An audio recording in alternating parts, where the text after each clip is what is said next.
What is up, everybody? Welcome to the True Form podcast. First Q&A of the year. Big thanks to every single one of you that submitted a question.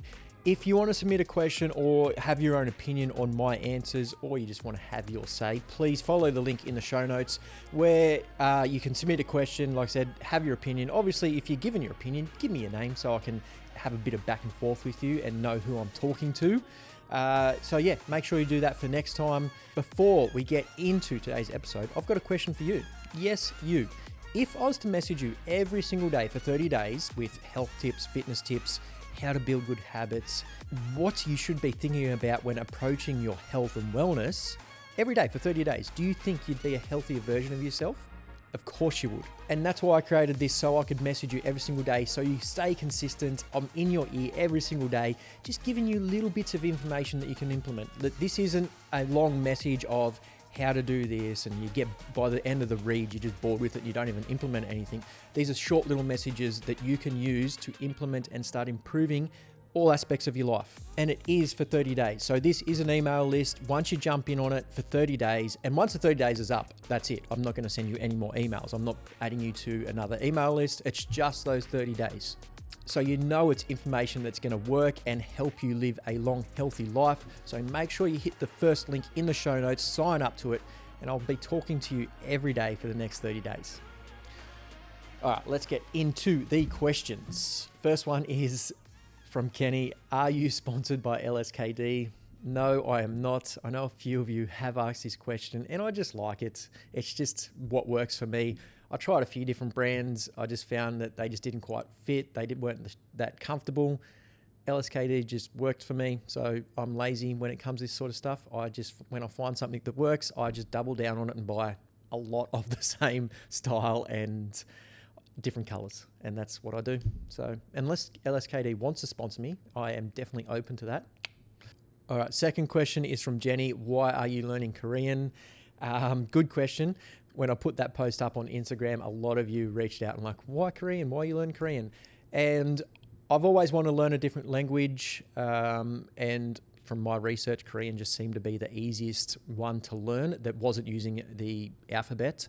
That's why I am enjoying it. It is cool to learn another language and work my brain in a completely different way. And I've always wanted to learn a different language to improve my speech. Like Korean especially, you need to use your mouth and articulate each word, sound, all that sort of stuff. And being Aussie, we spend our whole life trying to do the opposite and abbreviate everything and use as minimal facial expressions as possible. And I'm trying to reverse that. After moving to Melbourne, I've realized how bad my language and my speech is. So it's my way of improving my speech because I want to have guests on from all around the world and I want them to understand me. Third is from Alex. What supplements do you take? Nothing crazy. The main ones are just protein powder, fish oil, and creatine. They're my main ones that I have pretty much every day. Wouldn't say I have them every single day. I have others in there every now and then just to see if they work. At the moment, I'm trialing with Tonka Ali and a magnesium threonate. Normally I just go on them for 2 months, see if they have any effect, go off, and then maybe go on them again to see if the off and on, if there's any difference. Strongly recommend you do that as well. Like a lot of the research out there shows that most of the supplements, even creatine, doesn't work for some people. And it does work for some people. So you might not be getting any benefits from it, but you're having it every single day. So it's good to go on and off it and notice the difference, if any.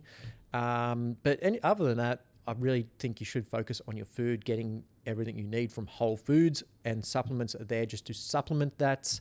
The magnesium threonate is to help with sleep. I'll let you do your own research on that.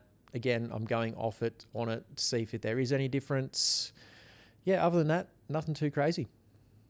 Why did you change the name of the podcast and why True Form? From Dave.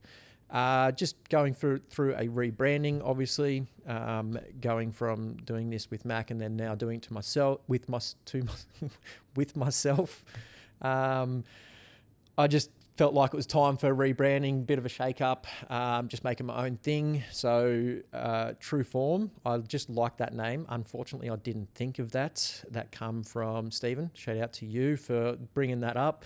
He was a big pusher of me trying to rebrand and restructure and make it my own. So Stephen, I appreciate that and thank you. And he sent me a lot of different names and the reason why, like the meaning behind the name, I guess you could say. And True Form just stuck out to me. Like, I'm a big believer in true form in the gym, true form in yourself, true form in life, like just trying to be your true form in everything you do. And that's what I want this podcast to be moving forwards, like the true version of whatever topic I'm talking about, so you can use that to be your true self. Hopefully that makes sense. But good question, Dave. Kimberly asks, what is your favorite type of music to listen to during a workout? Anything. I actually reshared this, and some of the music that you guys listen to, I wouldn't listen to. That's not meant, I don't mean that's in a bad way. Like, whatever gets you hyped. There is a lot of studies to show listening to good music that gets you hyped actually gives you like more performance in the gym than creatine. Like, a lot of people put so much weight on creatine as a supplement to get benefits from the gym, but actually listen to music will actually give you more power, oomph, like just that extra bit of grit in the gym than creatine. So the music you listen to does matter. And I listen to, it just depends on what mood I'm in. When I was listening to music this morning to pump me up for this podcast, Spotify, I don't know what the hell happened, but I got, I don't know if I should say this, but Kylie Minogue, come on, okay? Kylie Minogue. I don't think I've ever searched for Kylie Minogue on my Spotify account. I don't think she's ever been played there before, but I was just listening to my normal playlist, and you got the little suggestion, you can put the suggestions on your playlist, and Spotify will pop a couple of suggestions in every now and then, and Kylie Minogue come on, and I'm like, oh, I'll just give it a go, and it pumped me up. So I don't know, Kylie Minogue just did it for me this morning. Again, it just depends on what mood you're in, but still, like I said, listen to music and listen to good music that you like. Just doesn't matter if anybody else likes it, because it will pump you up and it will give you a better workout. All right. Next question. I don't know what number we're up to, but next question. What does a metabolic age actually mean in that in-body scan that you posted? This is an unknown. Yeah, so if you missed it, I posted a body scan. The gym I work at, there's a in-body scan, and it scans your metrics, internal, everything. And it gives you a metabolic age, so the age of your body. And I think mine was like 10 years younger than what I actually am. So technically my body is 10 years younger than my actual age. And a lot of you reached out, and big thanks to that person that did submit the question, because yes, it looks impressive. And I try to post that and follow that up with things I'm doing in the gym, because I've got a couple of one elderly client that has done this scan who is about 15 years younger than his actual age, but he struggles to move. So he can't really get up off the ground. So yes, his metabolic age on this piece of paper says he's 15 years younger, but his movements and his abilities are definitely not. Like, they're probably 15 more advanced than his actual age. So just because that number is there, it's only one part of the story. So I strongly recommend you go and get one of these body scans. They're actually going to come up in another question down the track, but because it gives you more information just jumping on the scales. Scales are absolutely useless when it comes to weight, like your overall health. Like, even weight loss, jumping on the scales isn't really a good measurement. I'm not a big fan of weight, obviously. So it just gives you more metrics to go off. Yes, it's probably not going to be the most precise measurements out there on this scan. The best one you could probably go and do is a DEXA scan, but I think they're about $400 a pop just to get the scan. So this just gives you more numbers and just numbers to go off, rather than just standing on the scales and go, oh, I think I've lost weight. Or if you did, is it muscle? Are you losing body fat? Are you losing bone density? Like, there's all other things it could be, where this just gives you that information. And what the metabolic age actually means, again, doesn't really mean too much. It's just one part of the picture. It's just one thing that you can add into everything else that you're measuring. Do you need to measure it? Probably not. Doesn't really matter. Do you feel good? Do you have energy? Are you moving pain-free? Can you do things that you like doing?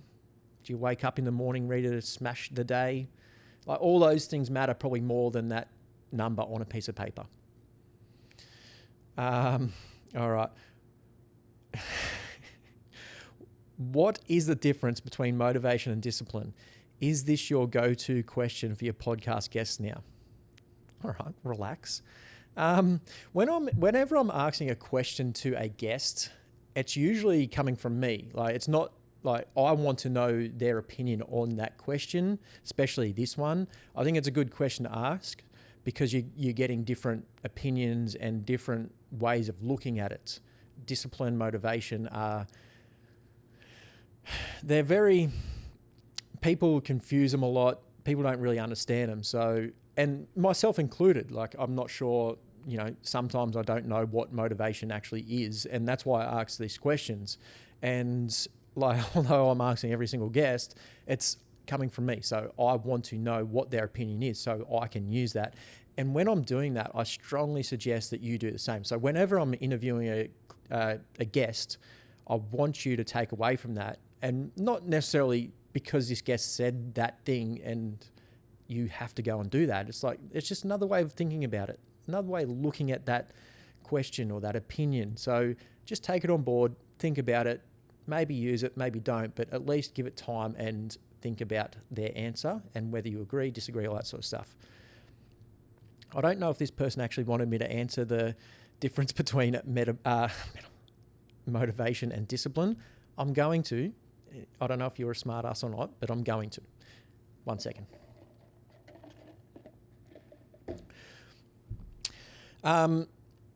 Matt, who was on the podcast recently, I think he had the best answer for motivation, and motivation is just a buzzword.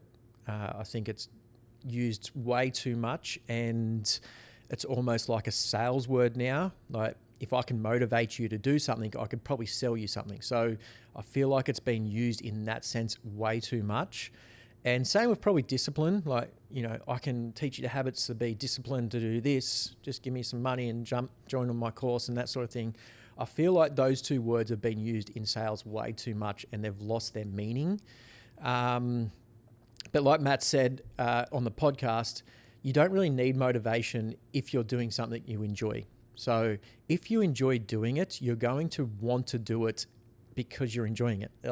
I know that's sort of around in the circle, but if you're doing some sort of exercise or business or work that you just don't enjoy and you're not motivated to do, or you don't want to be there, the outcome's not going to be great. You're just going through the motions. So you're better off finding something you do enjoy because the outcomes are going to be better. You're going to enjoy the process. If you fail or you feel like you're failing or it's not working, you're still probably going to continue doing it, which means it's not a fail. You'll eventually succeed. Since 30's podcast, I have actually been pondering this again, getting everybody's opinion and pondering it quite a fair bit, thinking about it. And again, I'm not saying this is right or wrong, and I would love all your opinions, but when it comes to motivation and discipline, I think about it as happiness and being happy and nice. Happy and nice are two different things, but they are combined into the same thing. Somebody can be happy, but it doesn't necessarily mean they're a nice person. Happiness is a emotion. Like, it's always good to be happy. Like, when happiness is there, life is awesome, but it's not always there.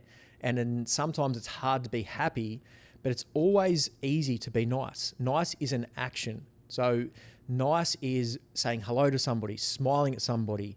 Although you're in a bad mood and life is absolutely shit at the moment, it doesn't mean you can't smile and greet somebody in a nice way. So you can see what I'm saying here. Happiness is just an emotion that you feel, but nice is an action that you do. So somebody, if you think of somebody nice, it's usually that the actions that they're doing that makes them a nice person, not necessarily because they're a happy person.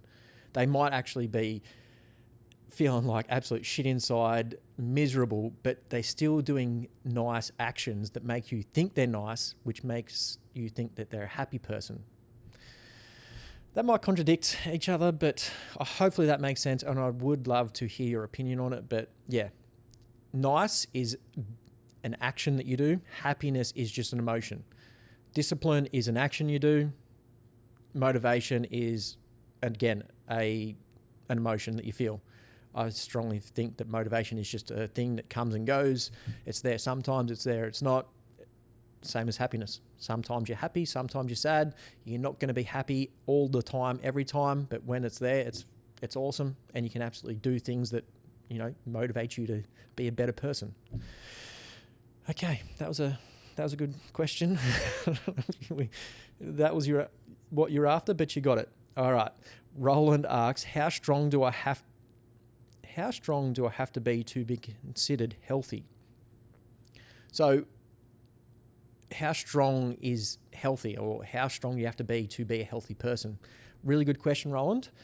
And I think it comes down to what's your definition of healthy? And I think that is a very individual thing. Like, my opinion, again, can you do the things you like doing throughout the day? Can you move without pain? Do you wake up with energy? Do you have energy throughout the day? If you fall down, can you get back up? These are things that I consider to be healthy. Like, can you run? Can you jump? Like, can you have a good conversation? Can you meet somebody and smile and greet them in a nice way? Those are all things that I consider to be healthy, and strength definitely does play into that. Like, if you fall over, can you catch yourself and stop you from, hitting the ground? Or if you do fall over, can you catch yourself on the ground and then push yourself back up and get up and just walk it off? So strength comes into those things. But again, if you enjoy lifting heavy weights and that's what motivates you to go back and keep doing it, and that's something you love and you want, and you just look forward to lifting those heavy weights every single day, hell yeah, go and lift those heavy weights. It's only going to improve your strength. Yes, you can go too far one way, but you're probably not going to be doing that for the rest of your life. Like, powerlifters will usually do a couple of comps for a couple of years and then transition to something else because, their body is too strong and it gets too unhealthy, so they start doing something else. So it's just, again, I don't think there's one definition of healthy. So what is healthy to you? Yes, you listening, what is health to you, and how strong do you have to be to do that? Is it lifting your kids up, your grandkids, running around with them, or just being able to hang out with them all day and have energy to do that? Is that healthy? And, I do think going to the gym and lifting weights in heavy weights and, running and jumping and all that sort of stuff is going to help you do that. So, yeah. Sorry, Roland, I don't really have an answer for you, but that is the best I've got. How do you know what a good calorie intake is? We talked about this a bit before, but I was looking online and I was put off by seeing recommended significant deficits for maintenance or weight loss while exercising. Laura. So yes, Laura and I have had this conversation before. This is a hard one, and I'm going to straight up and say, just stop looking around online. Just choose one thing and stick with it for long enough to get results. And that is going to be, say, 3 to 12 months. Okay, minimum 3 months to start seeing any sort of results from anything you're trying, whether that's a new gym routine, a new way of eating, tracking your calories. 3 months is probably the minimum you need to give it. So stop looking around for 3 months. Just focus on what you're doing for 3 months. See if that works for you. And then if it doesn't, let's try something else. Now, how do you find a good calorie intake? Laura is one of my clients, so she's actually done one of those in-body scans that I was talking about before, and it measures your metabolic rate and your muscle mass and all that sort of stuff. So that scan is probably the best place to start for your calorie maintenance. So if you haven't got access to one of those scans, you can jump online and put your height, age, body weight, activity level, all that sort of stuff into a calorie calculator, and it will give you a maintenance calorie. So whatever your answers are, and then it gives you, say, I'm just going to use 2,000 calories. 2,000 calories is your maintenance for the day. Now, from there, like I said, the scans for my clients will actually say your maintenance is this based on all the body metrics that it's read. Use that as a baseline. Now, once you've got your calorie maintenance, I would say stick to that. Most people will go, oh, okay, so it's given me 2,000. I'm going to drop down to 1,500 to lose weight. But just eat at your maintenance for 3 months and see what happens. Most people don't even do that, and they're fluctuating up and down, and they could be thinking that they're eating 2,000 but actually eating 3,000, or you could be thinking you're eating 2,000, you're eating 1,000. You don't know where you're at. So whatever your maintenance is, just start with that, track that for 3 months, and try and stick to that the best you can. And then start, if your goal is weight loss, start bringing it down by 100 or 200 calories per maybe fortnight and go from there. So if you're trying to lose weight and your maintenance is 2,000, you've done 3 months at 2,000, I'd say after that, start bringing it down by 200. I know this is super slow and you're like, Jack, but I want results tomorrow. You're better off playing the long game. If you play the long game and do this properly, you're going to get way better results that last for a lot longer. The next question is about rapid weight loss, but rapid weight loss will have rapid weight gain. I can't stress that enough. I see that every time my client does it, anybody does it, when they're trying to lose a lot of weight in a short amount of time, which is awesome. You can do it. But as soon as you stop, your body is going to regain it all. So you're better off playing the long game, taking your time, find your maintenance, do your maintenance for 3 months, and then start bringing it down fortnightly at a time, 200 calories, 100 calories per fortnight. And then find a level, say you bring it down 2 or 3 times. So maybe you're at about 1,500 over a couple of weeks or a month or two. If you start feeling hungry, sluggish, and you've got no energy, that's probably low enough. And I'd start bringing it back up slowly, because you should be doing muscle building exercises with this. Jesus, this is a complicated question, isn't it?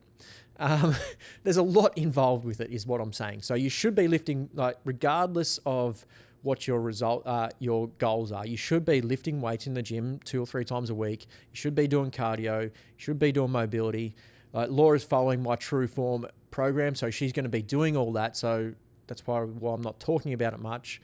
So she's doing all the above. So her activity is covered, and weight loss and muscle gain and all that sort of stuff comes down to what you put in your mouth. So as long as you're doing everything right in the gym, it comes down to what you're eating. Jesus, that was a long, complicated answer. Sorry, Laura. Hopefully that answers your question. All right, last one. How do I do a 2-month shred? And shred is in quotation marks.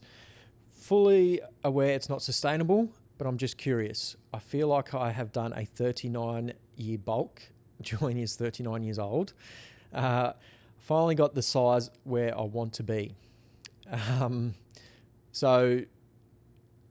Shred, for those that don't know, is trying to lose body fat. So trying to shred the body fat off your body is the term there that Julian's referring to. So I've known Julian for a while. We worked together for a little bit, and he has put on a lot of muscle. So now he wants to try and lose a bit of body fat to make that muscle appear and get that shredded look. I don't like the word shredded, but we're using it. So how to get shredded? Let's just put it there.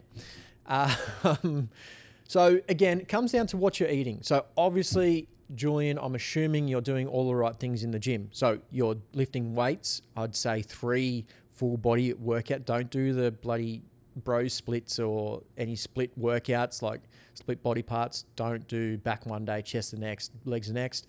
You're doing 3 full body workouts each week. Throwing in a bit of cardio, obviously, to keep your heart healthy. Maybe a 4th or 5th day where you're just hitting some accessory work that could be mobility, just trying to bring up lagging body parts, all that sort of stuff. So making sure that you're doing all the right things in the gym to maintain muscle mass is the goal in the gym.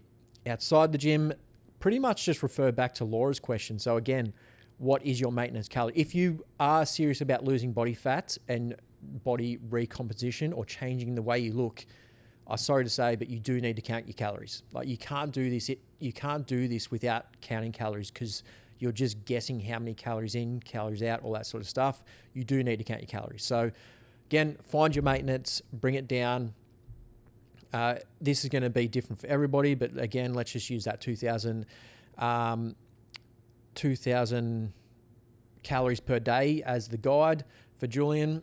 And if you want to lose or shred body fat in 2 months, I'd recommend taking 500 off. You're going to be hungry. You're going to be shitty. You're not going to have a lot of energy. But again, if you want to achieve that in the 2 months, this is just what you've got to sacrifice. Like you're probably going to lose a lot of sex drive as well. Again, it depends on who you are, like what you actually want. You might say you want all this shredded look, but yeah, once you start feeling hungry, feeling like shit, no energy, don't have a sex drive, don't want to do anything, can't do anything because you've got to stick to your meal plans or your calories, you might start changing your opinion. But it's definitely doable in 2 months. Cut your calories, make sure protein is your priority. So protein is the most important thing here. You want to be eating as much protein as possible, and then just whatever calories you got left, you can add those other macros in. Obviously, watch your fat intake. So your body will store fat. Yes, fats are good for you, and you need fats in your body for your body to function in a healthy way. But if you're trying to lose body fat, it's probably like you want to minimize those. So minimal fats, that's avocados, eggs, fish, olive oils, all the oils, like nuts. Yes, nuts are high in fat. They're not a good snack if you're trying to lose body fat. All those sort of things, you're pretty much going to cut them out for 2 months. Focus on a lot of protein, a lot of carbohydrates, to whatever carbohydrates you can fit into your calorie, within your calories, and minimal fats. Make sure you're drinking plenty of water, and that should get you there in 2 months. Yeah. Any follow-up on that? Again, when you're submitting a question, the more detail, the better, obviously. But I know Julian, so I know where he's at. But if you've got a similar question for next time, make sure that you give me as much detail as possible. And let's leave it there. Big thanks to everybody that had submitted a question. Again, if I missed your question this time around, I will answer it in the next show. If you want to submit a question for the next show, make sure you hit the link in the show notes. And I'm going to stop talking. Thank you for your time. I appreciate you being here this long. First Q&A by myself was a little weird, but I enjoyed it. I enjoy your company. All right. Have a good day, everybody, and I'll see you in the next episode. Bye.